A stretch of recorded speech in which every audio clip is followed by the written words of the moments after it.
basis, so simply can call it as a architecture topic. So in yesterday class we discussed about server architecture. So what are the different layers, how the SQL Server is functioning in the background, different layers, and how those layers are functioning. So those kind of things we discussed in yesterday class. So in today's class, we are going to discuss about database architecture, different properties for the database, and how the database and how the background the database is functioning. So these kind of things we'll discuss in today class. Okay, so let's first create the database in SQL Server. So we installed the SQL Server 2016 on Node 3 server in our installation class.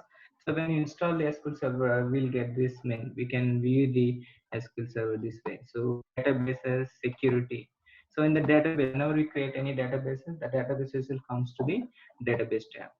And security, in the security topic again we'll discuss all like logins and users, all the logins information, security information will be in the security tab, right?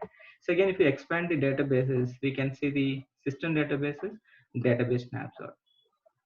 That's mean when installing the server, SQL Server will create it with the 4 databases. I mean, totally 5. It will create it with the 5 databases. So those 5 databases we can call it as the system databases: master, model, MSDB, TMDB, and there is one more database called a resource database that we cannot see it in the SSMS. Okay. So then the database snapshot. So we have a concept of taking the database snapshot. Like we can create an image of the database. When you're creating snapshot or images, the databases we can see it in the database snapshot, right? So we no need to worry about the system database now. So later, after completing the database architecture, we'll discuss about the system database. Now I'll create the empty database. Again, if you create empty databases, so generally we can define as a system database and user defined database. Whatever database comes along with SQL Server installation, those databases we can call it as a system databases. Those are under the system database tab. The second type of database is user defined databases. User defined database means the database is manually or through application created. Those databases we can call it as a user defined databases. So we should not store any kind of information in system databases. If you want to store any data, so we have to use the user-defined databases. Okay, so in single SQL Server instance or server, we can create 32767 database and 5 databases system database remaining 32762 database user database we can create in a single instance. And single database we can store 16 terabyte data. I think 16 terabyte data we can create in a single database. That's mean if we combine all the database, we can create better bytes of data in a SQL Server, right? So for creating a database, we can use the two options. One is the GUI method, and the second one is the command using command, or maybe we can use the GUI mode. If you want to create a database using command, very simple command: take a new query, an instance, and take a new query. And very simple command: create database name,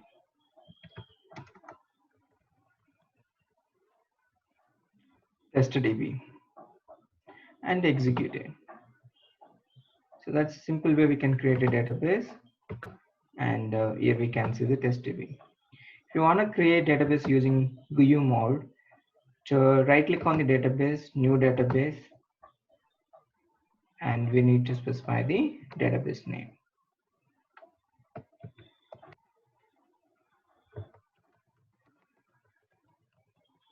testdb2, right? And so no need to do anything here. Like the one important point here is that like when you create a user defined database, when you create a database will create it with the two files. One is data file and one is log file. So data file contains the actual data, log file contains only the transaction information. And the initial size for TempDB data file is 8 MB and log file is 8 MB. Okay. And default autogrow settings are 64 MB for data file, 64 MB for log file. So if you want to specify initial size, that means the database will create it with the 16 MB size. If you want to create with more size, then you can change the value here.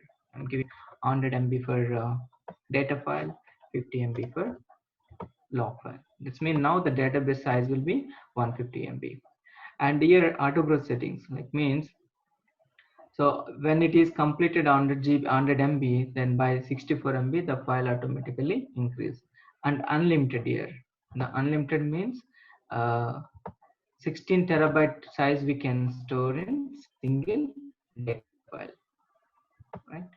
Single 16 GB is 16 terabyte data we can save in a single data file. And when it comes to the log file, 2 terabyte data we can we can it will use the up to 2 terabyte size. Okay, so here auto settings, if you want to change the auto settings, we can change it here. We can see the in percent and in MB in megabytes. So generally in real time environment, they just go with the default setting. But if you want to change, you can change by clicking this option. So by clicking this option, we can get the auto growth settings window. Here we can change it. Like we can also limit the size. For example, if I limit for 10,000 MB, that's mean nearly 9 GB. So that's mean it will come stop. It will only we can only store up to 10,000 MB data. So usually in real time environment, they don't specify any limit size. Right? And the second one is that, then the next one is that path. So where, as I said that when you create a database created with the data file and log file, this is the default location. If you remember, during the installation, we are specifying the data file location, log file location. The location it will take when creating a database. If we want to change the location, by clicking this button, we can change the location. If you want to specify any other location, we can change it here. Okay. Here I just want to go with the default location. Okay. So that means what this is for data file. So the file type is rows data, and the transaction log file or maybe log file type is log. Okay.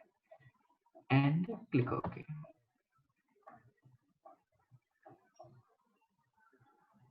So one database test DB we created using the command create database name command. The second one is that we created using the GUI mode, right?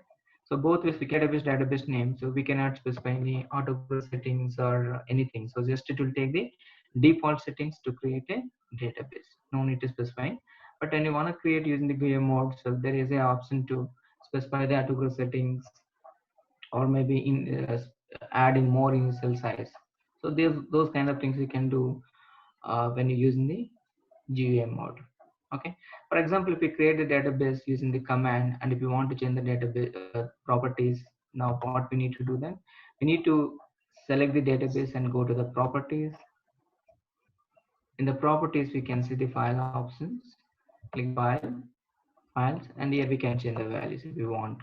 We can specify the size, and we can specify the settings for auto growth and maximum size, right? So location also, if you want, you can change it. So these are all kind of operations you can see that. Again, another important point is that data file extension is .mdf file, and transaction log or log file extension is .ldf file. Okay, so mdf file and ldf file. Okay, and again, another important point is that we can create n number of data files, so not n number of like 32767 data files we can create. If for example, if this file is full, we can create another data file. If you want to create a new data file, just go to files and click add button, and specify the file name. I'm creating testdb2, and if you want to change the location, you can change the, you can update the other location.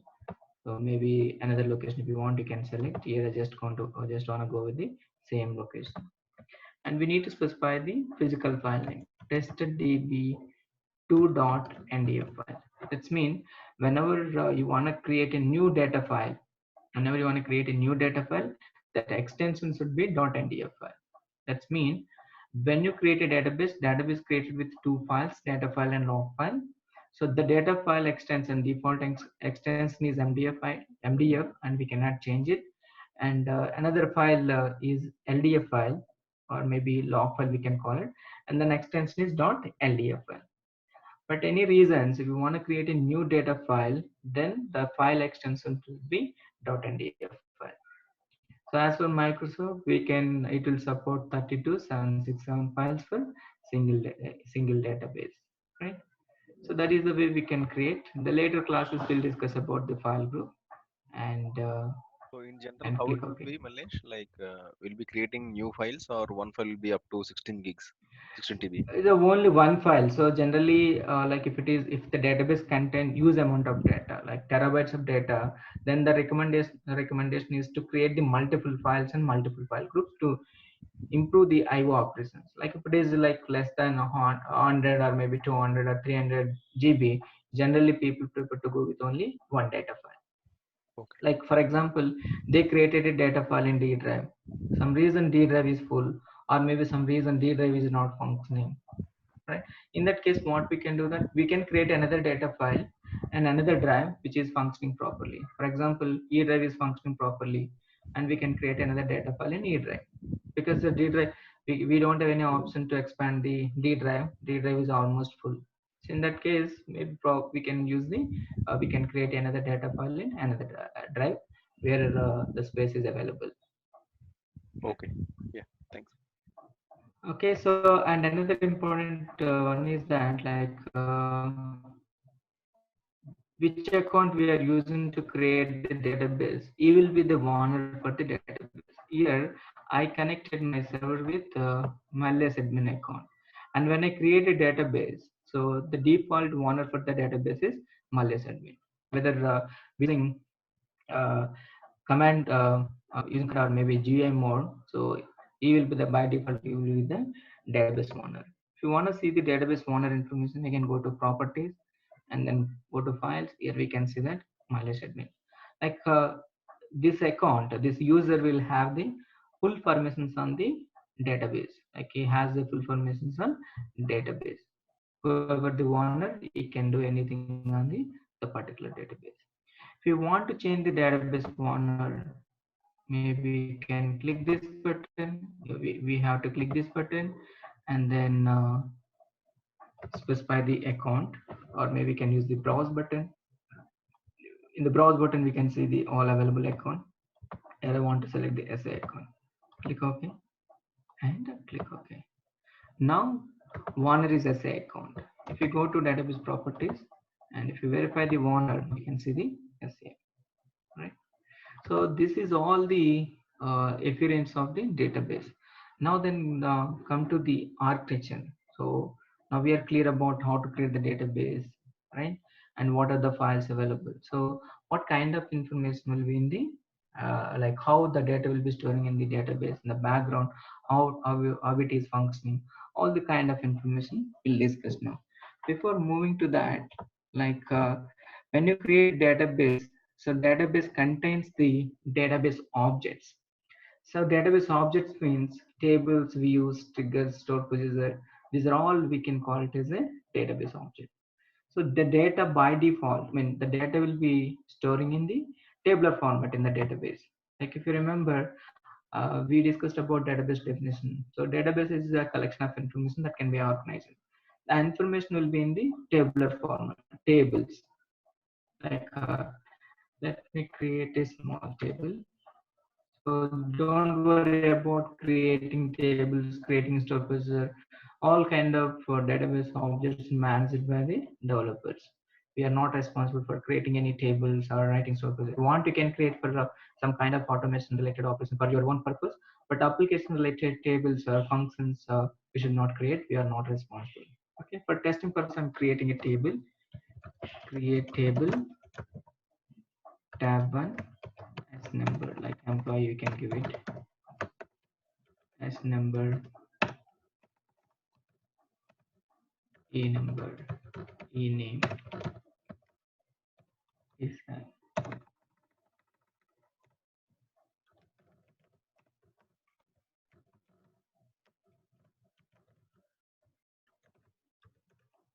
just creating two columns. Okay. So another important point is that so whenever you want to execute any code, first we have to select the database name. So use master. Like for example, if we want to create tables or any objects, any database, we have to use we have to select the database. For selecting the database, we can use the use command use testdb. Okay. Now whatever in this window, once I execute this command, whatever operations you are doing here, everything will be pointing to the testdb. For example, if you want to use the testdb2, then again we have to use the testdb2. Like whatever I'm executing now. So if you execute select use, I mean use and database now, database name and execute it. Now whatever things we are performing here, everything will go to the testdb2. That's mean. So the very important thing is that selecting the right database is very important. So how we can select means using the use command, and space and database name. Okay. So whatever commands are executed, those will be pointing to the testdb. Like again, so I think somebody asked that API. So one of the API is using for these kind of operations. Like when using the use command, then it will go to the API and it will select the database and it pointing the background API. One of the API is using for this kind of operations in the background, right? So use testdb. So when I executing this button, this window is pointing to the testdb. So create table command is create table name, e number, int, e name, varchar. Again, we'll also create tables using the graphical mode. We'll see later. Just go with the command. Create table name, and we need to specify the parameters. I think table already created here.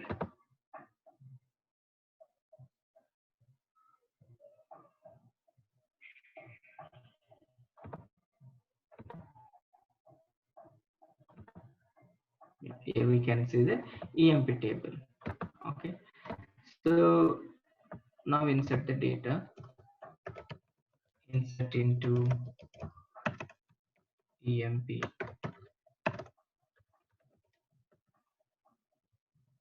Don't worry about comments. I'm executing this for only the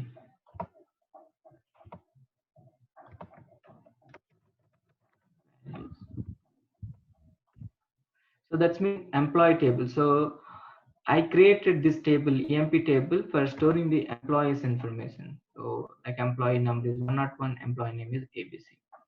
So means if you want to store any kind of data in a database, we have to use the tables.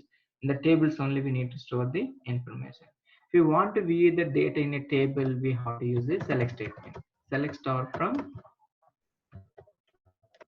EMP.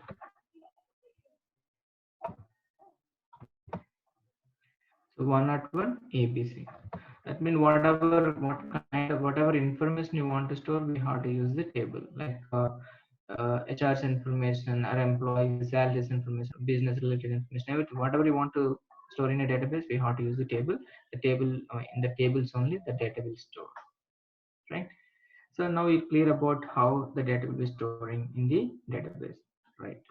Like we can, so this is all we can say that is a logical appearance, but in the physically the data will be storing in a different format. So we created a table, we inserted 101 ABC data. So logical physically it will store in the data files in the disks, like in the disk in the sense drives, but logically we can now view the data. That's mean whenever you are executing the select statement, the data will be coming, it will come from the drives or maybe files, and the data will be displayed. Like here, logically we can view the data. Now we have to understand how physically the data will be storing the data file or maybe disk, and how the data is retrieving from the when using the select statement, how the data is retrieving from the data file. So these are all the concepts we can simply call it as a database architecture concept. Now we'll understand that. Okay, now we are clear about how to create the database, how the data will be stored in the database, how we can view the data, how we can insert the data. These are all the things we are clear now. Okay, now let's go back to the backend process.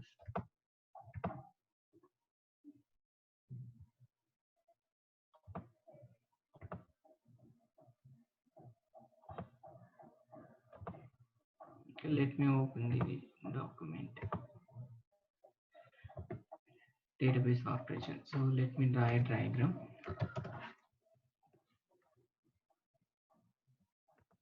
Assume that this is the database,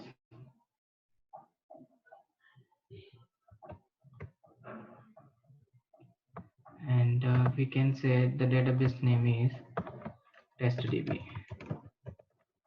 So we know that like when you create a database created with the two files.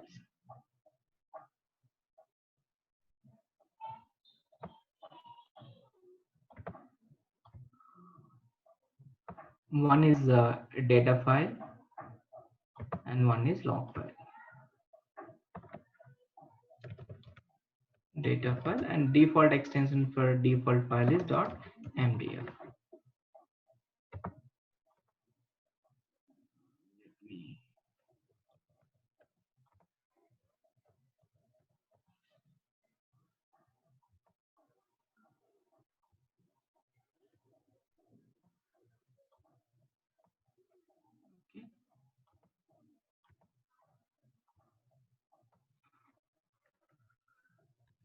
Okay. Data file. The second one is the log file. Log file extension is like by default log file extension, whenever it creates as a default file, that extension is LDF file. Even we can also create multiple log files. Again, whenever you create a secondary, the another log file extension is same. But when it comes to the data file, if you create a multiple data files, so every time whenever you create a new data file, the file extension should be .ndf file.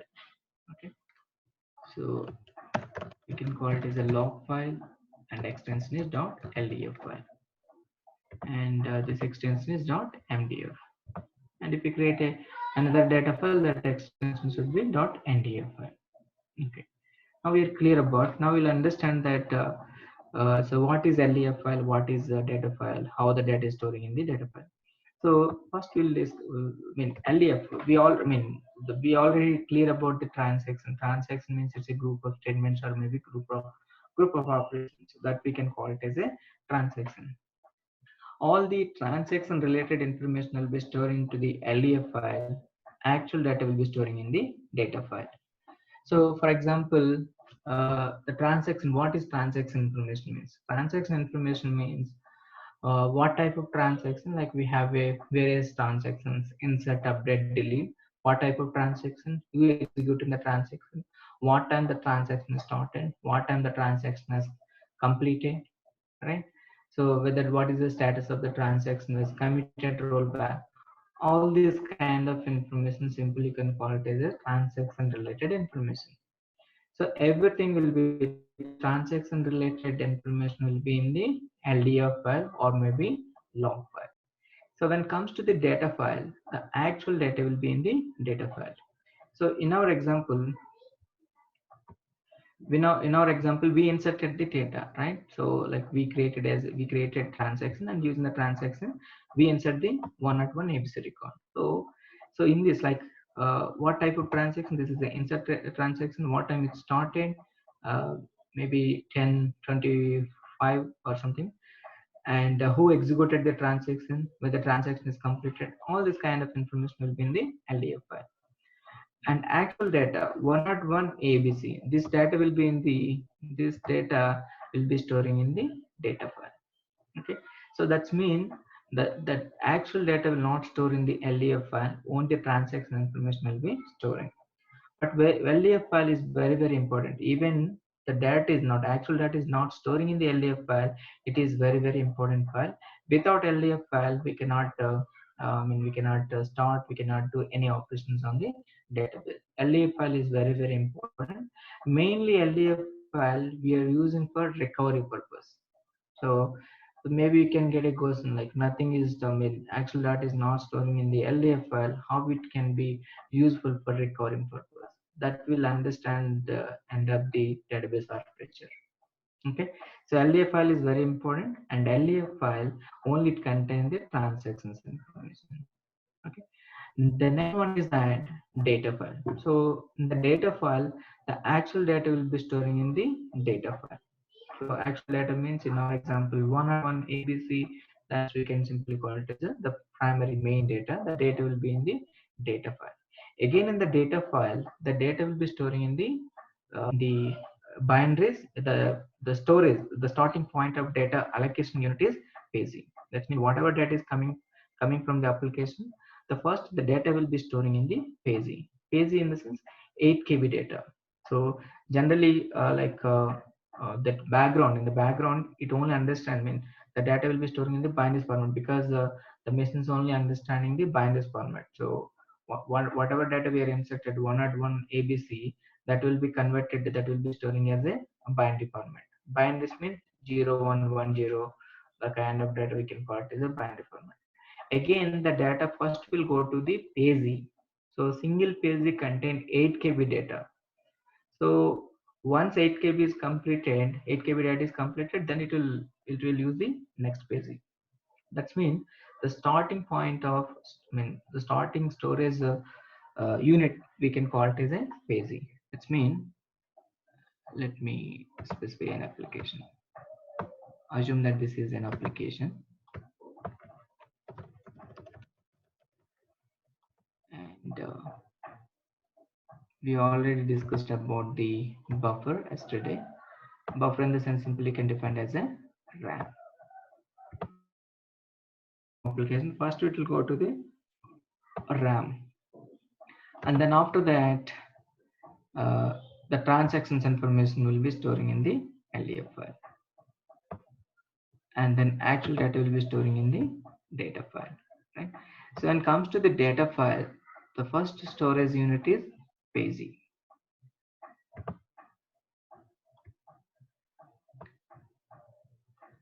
So we have a three different pages for data storage.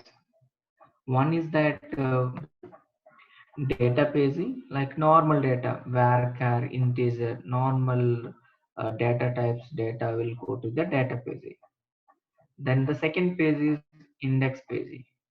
Indexes, again we'll discuss later, indexes in the performance tuning. Index related data will be storing in the index pages. The third one is that text or image paging. Text or images related data will be go to the text or image pages, right? So when data comes to the data file, first it will go to the pages based on the data insertion, that it will select the paging. If it is a normal data types data, then it will go to the data paging. So once one page is completed, then it will go to the next paging. So 8 pages, once complete the 8 pages, these 8 pages will form it as a extent. Okay, and a group of extents will form it as a data file, right?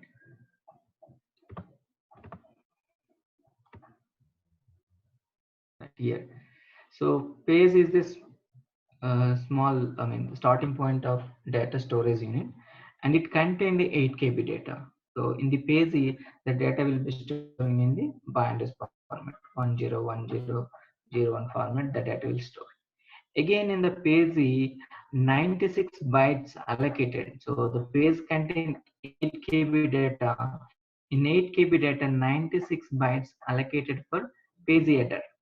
What contain the page header means it contains page ID and page size. What is the free space available? How much data stored in the page? The kind of information also in the page header. And the third one is that page ID, what kind of data it is storing, and pre-space. So that's me simple. You can say that metadata for the particular page information will be in the page header. 96 bytes allocated for page header. Remaining data we are using for the data storage, right? So total page size is 8 KB data. So 8 pages will form it as a extent. Okay. So again, we have two different type of extent. So before extends, like we have three different type of pages: data page, index page, text or image pages. If eight pages, if a same, I mean the pages are same, like eight pages are same, then we can call it as a uniform extent. If extent completed the same type of pages, same type of eight pages, we can call it as a uniform extent. And if extent completed with a different type of pages, like one has data page, one has text page, one or maybe index page, so it will form with a different type of pages, then we can call it as a mixed extent. So these extents will form it as a data file. So that's mean extent contain 8 pages. 8 pages means 64 KB data it will contain. Okay, that's mean. So when it comes to the this and then extents will form it as a file, and then we can also create file group grouping the all the files.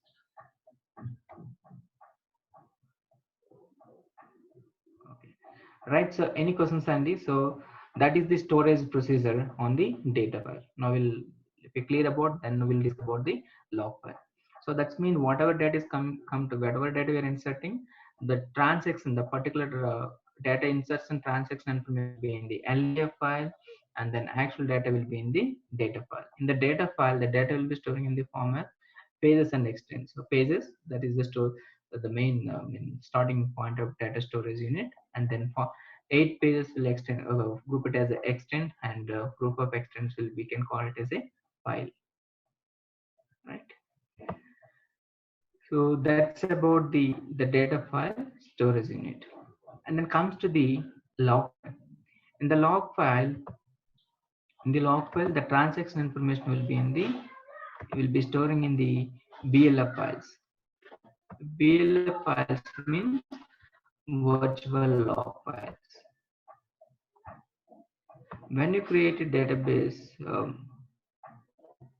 probably it will create it with 4 VLF files.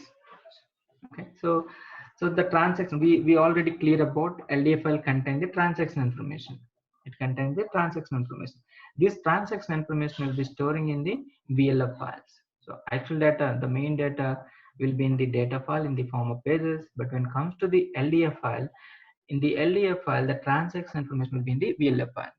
VLF in the sense virtual log file. So there is no fixed size for VLF files, and by default, log file size increasing dynamically, the files will automatically created. So like in the page we have a fixed size 8 KB data, but when it comes to the LDF file, I mean VLF file, there is no fixed size. Dynamically, the files will automatically created based on the log file size increasing. And if any VLF files, some these VLF files also recycle. That's mean, I mean the data will automatically truncated by doing some kind of operations like checkpoint, when doing the checkpoint, and when you're doing the logback, the VLF data will automatically truncated. If VLF file data truncated, again the truncated VLF files will also using for for storing the new transactions information. Okay, so how it will be truncating, when what kind of scenarios the VLF file data will be truncated, that we'll discuss in the later classes. We have this separate class for that. Okay, so here just understand that LDF file contain the transaction information, that information in the VLF files, and there is no fixed size for VLF files. VLF files are dynamically created based on the log file size growth, size increasing, right? Right. So now understand then to why we require the log file. So nothing is not, I mean the actual data is not storing in the data, I mean LDF file. So why we require the log file? So log file mainly we are using for data recovery purpose. Data recovery purpose we are using. So there is a one algorithm in SQL Server. The algorithm name is write tail log. Simply you can call it as a wall. A write tail log. That's mean whatever data you are inserting from application or maybe different sources, the data first will go to the RAM. So in the RAM we can call it as a buffer. Here in the buffer we have a data buffer and log buffer. So first the data will be in the buffer, I mean the log buffer. So Then from log buffer, the data will be go to the, I mean, the data in the sense transaction information will go to the VLF files. So here, the write tail log algorithm WAL, it will store the data. It will controlling to store the data first in the LDF file. I mean, the transaction information will it will control to store first in the LDF file before storing the data in the data file. Right? Very important interview question. What is WAL? WAL in the sense write tail log. It controlling to store the data first. The data in the sense transaction information. It will controlling to store the data first in the LDF file before storing the data in the data file. Right? So that's mean whatever data you're inserting, for example, if you're doing the insert operation, so when it comes to the insert related information, all the transaction information will first store into the uh, VLF file, that's mean LDF file. Okay, so then after that, the data will be storing into the data file.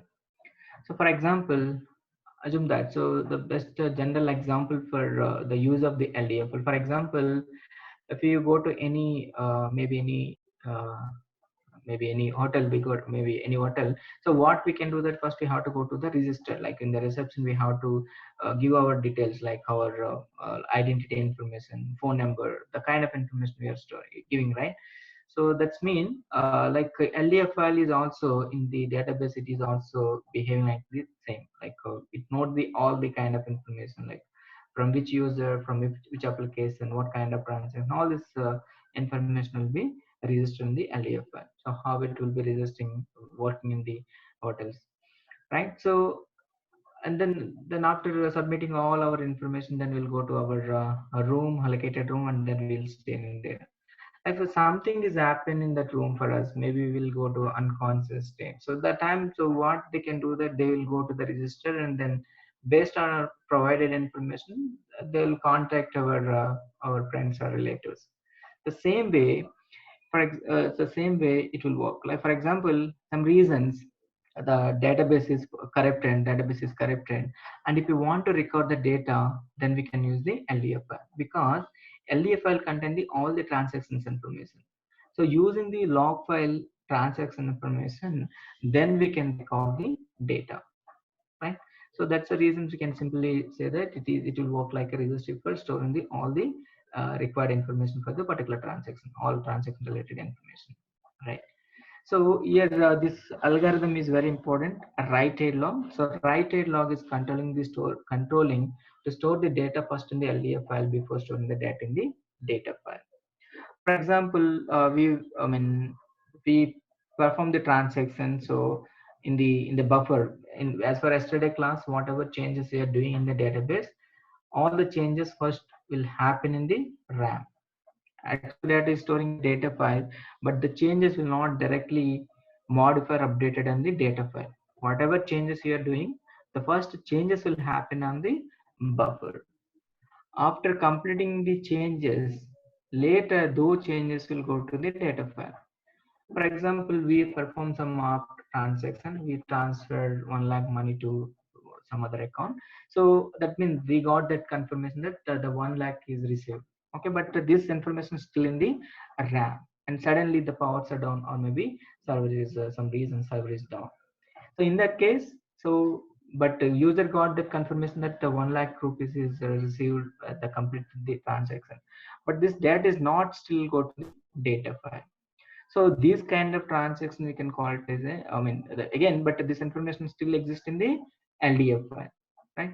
So when SQL Server restart next time, whatever data is not transferred to the data file, all the data will be moving to the data file. So this kind of procedure we can call it as a data recovery procedure. Whenever you start the database or server, first first stage is that recovering the data. It will identify is there any pending that needs to be go to the data file. If identify any data, those data will transfer to the data file. After completing that process, then the server will the database is functioning for operations. So that means, so the recovery purpose, so for recovering all the data, recovering the most available data, we need to use the LDF file. So LDF file is very important for recovering purpose, right? So whatever data is come from application, first it will go, it will modify the data, update the data, and then updated the related transaction information first will go to the LDF file. And the later the data will go to the data file. Again here we have a checkpoint.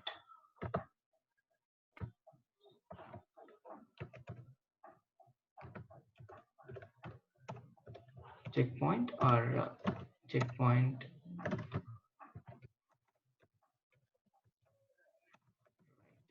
Okay. So whatever data modified in the buffer, in SQL terminology we can call it as a modified data or dirty data. Dirty pages or dirty data or modified data. Those data will send to the data file by the help of checkpoint. Whenever checkpoint is running, so it will verify is there any dirty pages or modified data. Those modified data will send to the data file by checkpoint. And by default, in each and every database, excuse me, every by default, each and every database by default every 60 seconds, every 1 minute, the checkpoint is running and it will flush the data from buffer to disk on a regular interval. Sometimes maybe checkpoint is unable to run because of memory pressure or some other reason. That time lazy writer will flush the data from buffer to disk. Right. So this is the database background procedure. So that's mean whatever data comes from application, first it will go to the buffer in the same RAM. So the all the information will updated in the buffer, and so the particular transaction related information in the LDF file, actual data will be in the data file. So the modified data in the buffer we can call it as a dirty data or modified data. So those data will go to the data file with the help of checkpoint. Whenever checkpoint is running, those data will go to the data file. Okay, and there is a one more file we can call it as a buffer pool. Okay. So this we can call it as a buffer pool. Okay. So buffer pool contains all the cache information, like whatever data recently modified. After going to the data file, sometimes the data will also store in the buffer pool, like cache information, procedure cache, plan cache. So whenever procedure cache in the sense store procedure, we have a store procedure. Whenever you're executing the store procedure related cache information on the buffer pool, and the second plan cache. In yesterday class, we discussed about optimizer. Optimizer generate the plan how query needs to be executed. Okay, so whatever plans generated by optimizer, those plans information also stored in the buffer pool. Okay, and data modifications. If any recently any data pages are modified, so those pages also sometimes storing in the buffer pool. Okay, so that this is all about the database architecture, Andy. So if you have any questions before moving to the next topic, please let me know. Okay, so mainly interview purpose and then understanding purpose. So the data processing purpose, we have to spend time on this topic. So Malesh, is there any process like which monitors the transaction of committed and uncommitted transactions in SQL DB, committed and uncommitted? అర్థం కాలేదండి. అదే I mean complete transaction ఇక్కడికి వెళ్ళాలి, అన్కమిటెడ్ అయితే ఇక్కడికి వెళ్ళాలి అనే process ఉందా?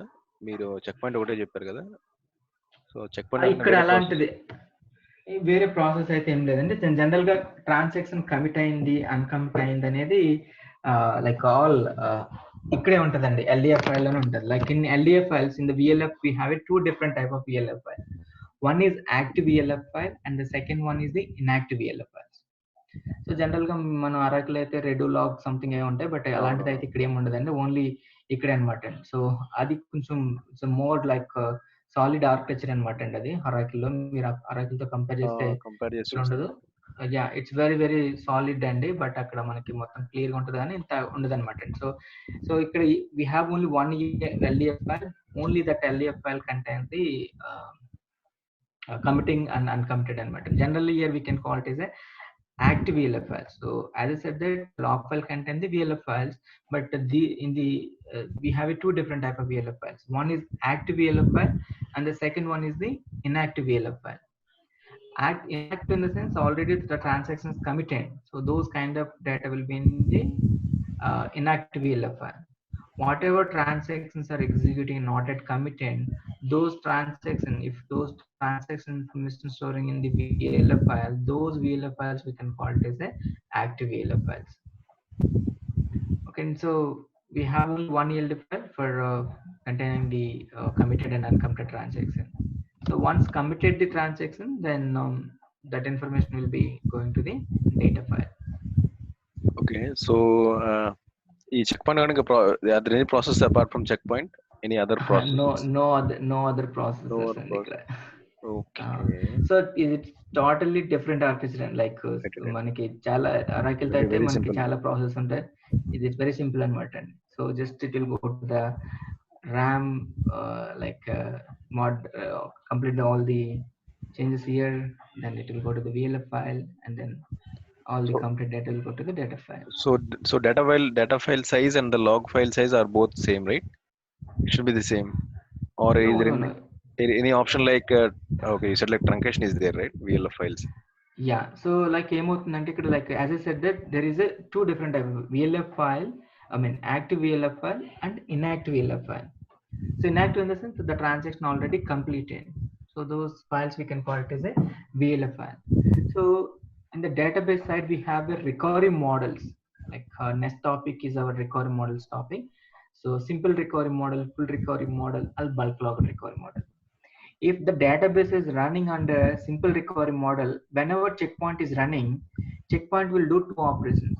One is that plus the data from buffer to disk, and the second one is that it will identify the inactive portion of the VLF files. Those inactive portion of data will automatically truncated. Okay, if the databases are remaining two recovery model, full recovery model and bulk logger recovery model. So that time if checkpoint is run, checkpoint will not responsible for clearing any data in the LDF file if the database is running with full recovery model or bulk logger recovery model. But when the data will truncate means whenever you take a log backup will truncate the all the inactive portion of the data. The database is in full and bulk logger recovery model.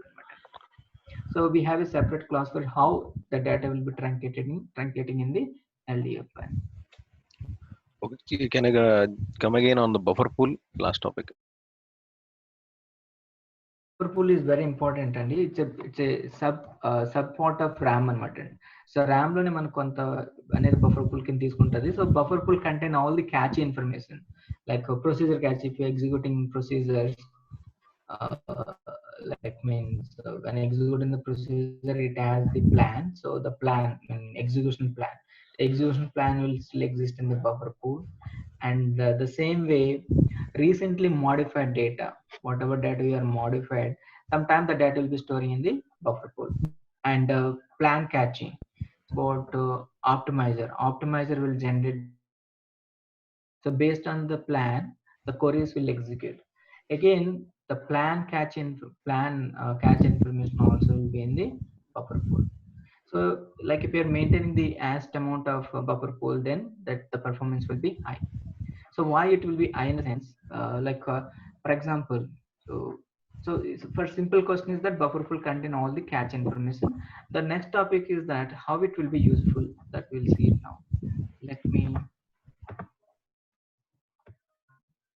go to the main diagram. So this diagram contains server architecture as well as database architecture. Okay.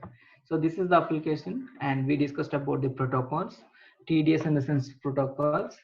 Like we have various protocols, TCP/IP, named pipe and shared memory, and then in the server architecture we discussed about relational engine, story engine, right? So this is called as a relation engine, and this is called as a story engine. And SQL in the background it will providing all required resources, and this is called as a buffer pool. For example, if you are retrieving a data, for example, if you are using the update statement or maybe select statement you are using for retrieving the data, okay?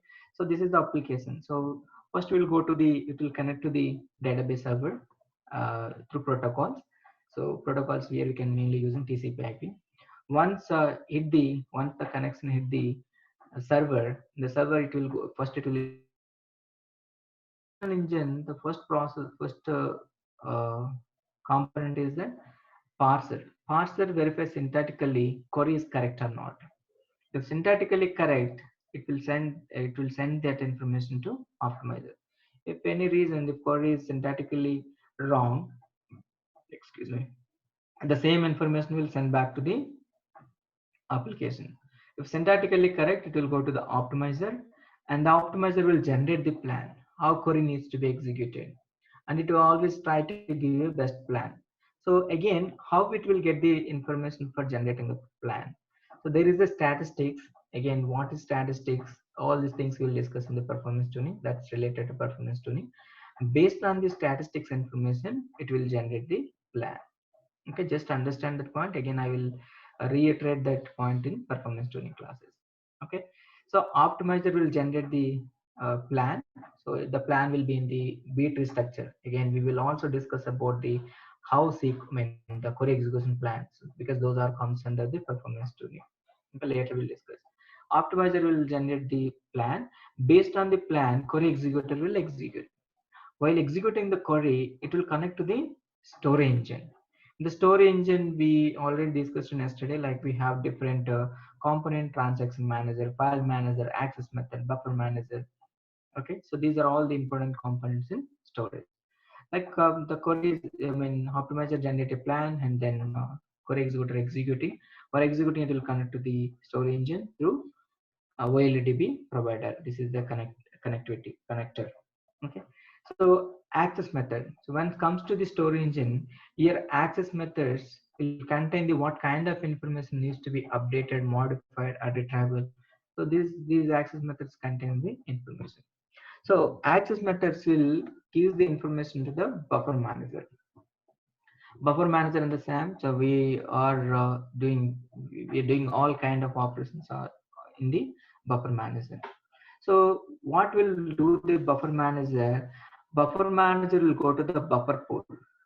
The relevant data exists in the buffer pool or not, it will verify. The data exists in the buffer pool, then the data will get it from the buffer pool and try to do the modification. The data is in the buffer pool. So what it will do that it will go to the data file. We already know that the actual data sitting in the data file or main data. So if the data is not exist in the buffer pool, then you go to the data file and retrieve the data to the buffer manager and do the modification. So here retrieving the data from buffer pool to buffer manager very fast. Okay, but retrieving the data from the data file to buffer manager, it is taking time, right? So in SQL terminology, we can call it as a logical reads if the data is retrieving from the buffer pool, and if the data is retrieving from data file, we can call it as a physical reads. So physical reads the procedure of getting the data from the data file, it is a long process when comparing to the buffer pool. So if we having huge amount of RAM, then obviously we have a huge amount of buffer pool. That means most of the information will be storing in the buffer pool. Whenever you're doing modification, we can retrieve the data from the buffer pool and we can pass complete the transaction. Okay, so this is applicable for data caching. It is also applicable for plan caching or procedure caching. Plan caching means whatever plans recently written by optimizer, that information also go to the plan caching. Again, whenever you are executing the same command, that is the reason. For example, if you have a select statement, when executing the select statement first time, obviously it will assume that it will take 10 minutes maybe. When executing the same statement, sometimes it will complete it in only the 5 minutes, because those will it doesn't spend time to generate a new plan, so it will try to use the same existing plan which if available in the buffer pool, right? So very important thing in in the performance perspective, having enough RAM and enough buffer pool. like if after installation we have allocating 80% RAM to the SQL Server. That means 80% of RAM it is dedicated to the SQL Server. That means it has enough RAM. 80% is in the sense enough RAM, so it will use all kind of operations for buffer manager and buffer pool. Right. So I mean, so once, for example, if you're doing the update operations, for example, you are updating the value. So the current value is ABC equal to 101, and the ABC value you are changing to 102. So it will go to the command voucher, optimizer, and executor. Optimizer generate the plan, core executor will execute. While executing, it will go to the access methods. Access methods will tell the update statement about the update statement, and buffer manager will verify the ABC record if it is exist in the buffer pool or not. If it is exist, then it will directly updated the value from 102 ABC 101 to maybe 102, whatever value you are updating. The value is not exist, it will go to the data file and it will retrieve and do the modifications. And so this is very useful diagram, I think. So it contains the database architecture as well as log architecture. And In all the transit, yeah. in the update statement, where is the log file coming? Yeah, I mean, I forgot to tell that, like, and the access methods before storing the right, as I said that a write a log, right? So before updating any data, for example, modified the data from ABC 101 to 110 or maybe 102. The before storing the data in the data file, the data will go to the LDA file. We can see the log file, all Oh, transaction related information in the LDA file. okay. Okay, Nandi. So that's about the database architecture, Nandi. 1 minute.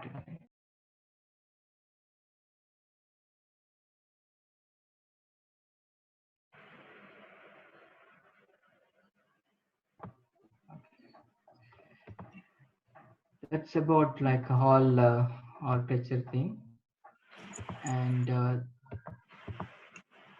hope you understand clearly. So, right. So, few important things we need to discuss. That is dirty pages. Dirty pages in the sense, so like in SQL terminology, so the pages we can call it as dirty pages and clean pages. Whatever pages recently comes to the buffer manager from the data file, or maybe buffer manager, buffer pool, those pages we can call it as a clean pages. Once the pages in the page in the sense it contain the data is modified, then those pages we can call it as a dirty pages. When pages first come to the newly come to the buffer manager, those pages we can call it as a clean pages. And once pages are updated or modified, we can call it as a dirty pages. Okay, we can use this command to identify the what are the dirty pages currently in the database. Then ఇక్కడ books లో And the next one is the checkpoint process. Okay, so in the diagram we already discussed about checkpoint.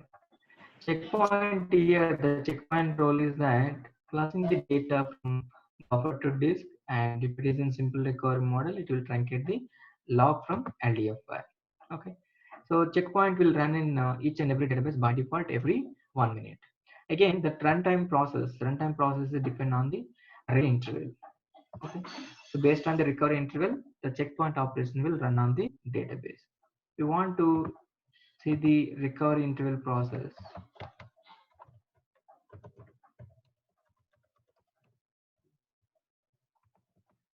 Go to properties. The properties we can see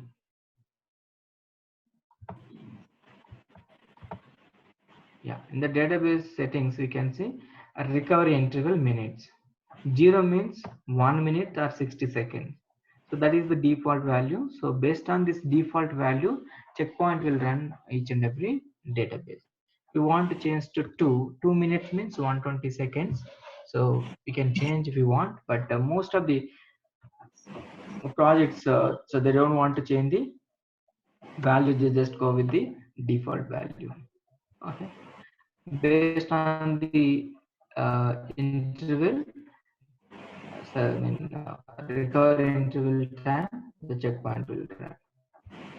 And the next one is that lazy writer.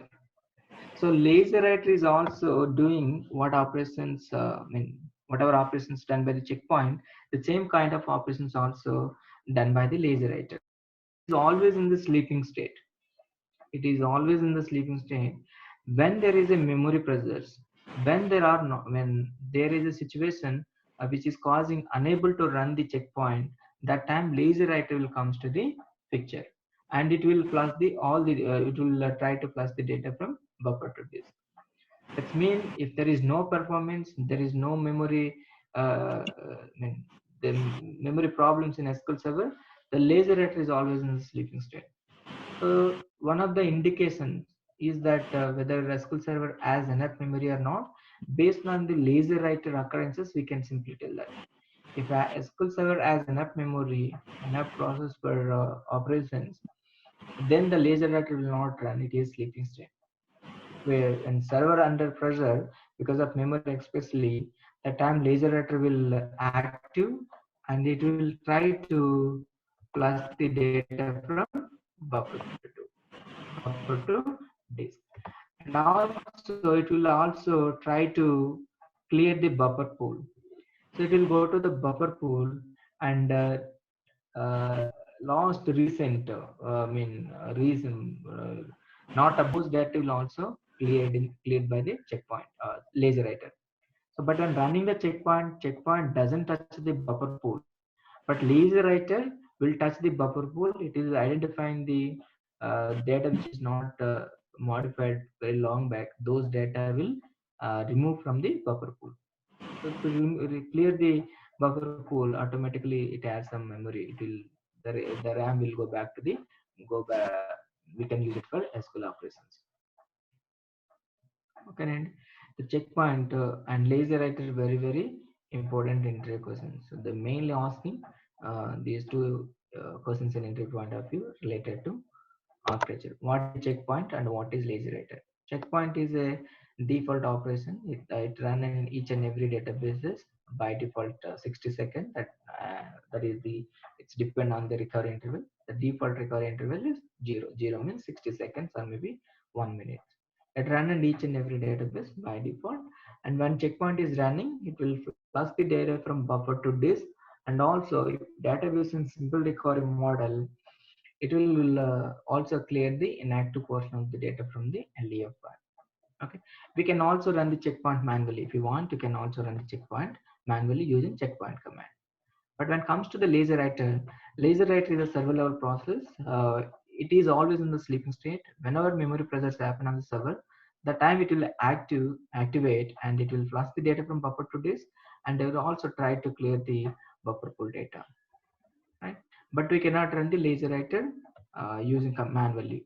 So it is an internal process. If you want to run the checkpoint again, so you can take a new query and always use command testdb run the checkpoint. So this is the checkpoint command. Run the checkpoint and execute it. Right. So we can run the checkpoint manually. Again, so we have 4 different type of checkpoints. In the question and answer topic that time we'll discuss about checkpoint types. Okay, Randy. So I hope you understand the architecture. So it's like it's a totally theoretical.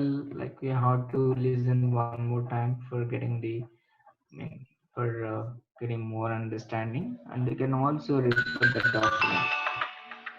So maybe we can understand. So because it's totally theoretical, so maybe you have some confusion. Please watch the video one more time or read the document. Still, if you have any questions, please let me know on tomorrow class. Okay, Randy? Again, if you have any questions, you can feel free to ask. If you don't have anything, then we'll wrap up now and then we'll catch up on tomorrow same time. Okay, so need some patience. Continue. once again repeat. Write it log అనమాట. So log అనేది ఏం చేస్తుందంటే before storing the data in the data file, ఇక్కడ మనకి data అనేది application నుంచి it comes to the memory. So before updating any data in the data file, those data related transaction information storing in the LDF file. Write 8 log converted. Okay, got it, Andy?